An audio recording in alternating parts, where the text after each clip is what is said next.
xibaar yu wér te wóor ca tàng ba abonnez-vous pour ngeen di mën di jot suñuy vidéo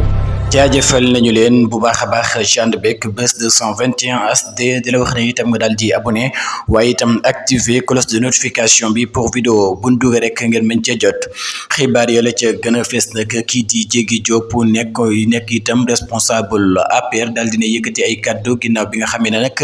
daal dinay am sous contrôle judiciaire moom nag li nga ko doon tudd ci ab xaalis boo xam ne nag direction ba nga xam ne moom la daal di jiite woon loole nag la daal di am mu di 30 millions yoo xam ne nag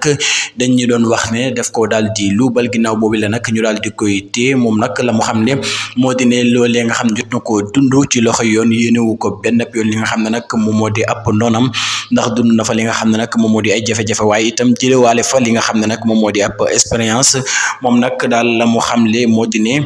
jafe-jafe yi nga xam ne nag daal dina koy dund te la ko waral nag du leen lu dul xaalis boobee nga xam ne nag ñi nga koy jiiñ naan ko moo ko daal di luubal war a toll ci 30 millions jamono ji nag daal di wax nañ ne fay na li nga xam ne nag moom moo di 28 millions yi kon nag moom Diégui Diop jamono ji am na li nga xam ne nag moom moo di sous contrôle judiciaire daal dinañu koy bàyyi mu dellu ci li nga xam ne nag moom moo di jëkk njabootam.